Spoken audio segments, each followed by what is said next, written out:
Siya ang nakauna sa akin sa lahat. Hi mga ka-Prime, magandang araw sa inyo. Narito ulit tayo sa panibagong istorya. Kung gusto niyong patuloy na makapakinig ng mga ganitong istorya, i-follow, like at subscribe lamang ang aming mga pages. Itago niyo na lang ako sa pangalang Jane. Nung first year college ako, may nangyari sa amin ng ex-boyfriend ko na hindi ko ina-expect. Pumunta ako sa boarding house niya nang hindi alam ng parents ko. Sobrang strict nila kaya pinili kong magtago. 3 ang lalaki sa pamilya namin. At ako ang pinakabata kaya siguro sobrang strict nila. Sa bahay, school at kapilya lang ako. Kaya nirerespeto kami ng mga tao dito. Nirerespeto nila ako, hindi daw ako tulad ng ibang kabataan. Back to the story, pumunta ako sa boarding house ng ex-boyfriend ko. At ayun na nga, mamamasyal lang sana ako nang hinalikan niya ako. Nung una nabigla ako dahil first kiss ko yun, pero nagsorry naman siya sa akin sa nangyari. Sunod na punta ako sa kanila ay nakipag-inuman ako sa mga pinsan niya at doon na may nangyari sa amin. Ang saya-saya niya noon dahil siya ang nakauna sa akin. Siya lahat. Ako naman tong di mapakali at sinabing huwag na uulitin yun at nung una pumayag naman siya. Natatakot ako. Nag-aalala sa kung ano ang pwedeng gawin sa akin ng tatay ko kung may makaalam at huhusgahan ako ng iba. Fast forward matapos may mangyari sa amin, unti-unti siyang nagbago. Akala ko iba siya dahil gaya ko.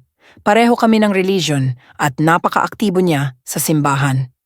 Madalas niya na akong pinapapunta sa boarding house niya at kapag sinasabi kong busy ako sa pag-aaral, bigla-bigla siyang naagalit at hindi ko daw magugustuhan ang gagawin niya.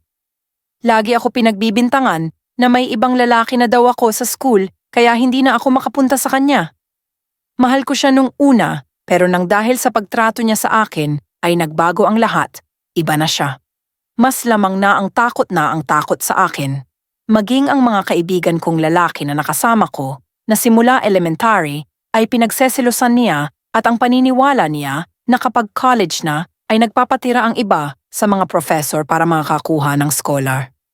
Mahilig ako mag-apply ng mga scholarship pero sa mga government iyon o sa mismong SHED, at hindi sa lalaki. Dahil dito ay lagi na lang may nangyayari sa amin na kung hindi ako pumapayag ay masyadong maraming talakayan tungkol sa pagkakaroon ko ng ibang lalaki at kapag hindi daw ako pumayag ay ipagsasabi niya sa iba na siya ang nakauna sa akin para makita ng mga tao na malandi daw ako. Sobrang hirap na kahit labag sa kalooban ko ay pumapayag na lang ako at hindi ko alam kung kailan matatapos ang bangungot na iyon. Takot din ako sa parents ko na malaman nila. Para na akong mababaliw pero mas pinili ko na ikalma ang sarili ko dahil gusto ko makatapos ng pag-aaral. Nagpatuloy ito ng 3 taon hanggang mag-2 taon ng kolehiyo ako. Ang hirap na hawak ako sa leeg ng taong ito. Pandemic na nung 2 taon ako at naisipan ko na mag-working student para makatulong sa mga magulang ko sa mga gastusin sa pag-aaral. At dahil dito ay hindi na ako nakakapunta sa kanya. At dito na nagsimula ang matinding away dahil sa sobrang busy sa ACADS at sa work. Wala na din akong time na tumawag sa kanya. Pinagbibintangan niya akong may ibang lalaki sa work at dahil sa pagod, stress at dadagdag pa siya. Punong-puno na ako, sinabi ko sa kanya na isipin niya na ang gusto niyang isipin. Naghamon siya ng break at pumayag agad ako sa gusto niya. Kinabukasan ay chinat ako ng hipag ko at pinagsabi niya na may nangyari sa amin. Sinabi niya din na siya ang nakauna sa akin at lalakero daw ako at ngayon ay may lalaki na naman daw ako sa work at malamang may nangyari na daw sa amin ng lalaki ko. Naniwala ang hipag ko sa mga kwento niya, umuwi ako sa bahay at nasampal ako ng tatay ko. Magsabi daw ako ng totoo. Nang dahil sa takot ko sa tatay ko, itinanggi ko lahat. At sa takot kong mapatigil sa pag-aaral, nagdesisyon silang idemanda ang ex ko at magpapamedical ako. Dito na ako natakot dahil sa medikal ay makikita nilang hindi na talaga ako virgin, iyak ako ng iyak at dahil dito ay naisipan ko na din kitilin ang buhay ko dahil sa kahihiyan at walang mukhang maihaharap. Sa bawat pikit ko ay nakikita ko ang pangmumukha ng ex ko at lalo ako naiyak sa bigat ng pakiramdam. Pagkaalis ng aking tatay ay kinausap ako ng aking ina na nag-udyok sa akin na magtapat.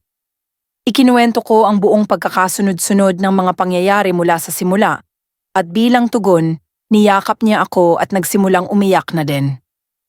Mas lalong bumuhos ang luha ko dahil dito, napagpasyahan din ng aking nanay na hangga't maaari, ay huwag daw ako aamin sa iba at hindi pwedeng malaman ng aking ama dahil baka kung ano pa ang magawa sa akin at ipakasal pa ako sa taong iyon. Ang patakaran kasi ng aking ama ay kung sino ang makauna sa babae, ay siya dapat ang kanyang mapapangasawa. Natatakot ako sa sitwasyong ito at pinili na lang na huwag na ituloy ang demanda at ang sabi ko ay hayaan na lang siya at ayaw ko na siyang makita.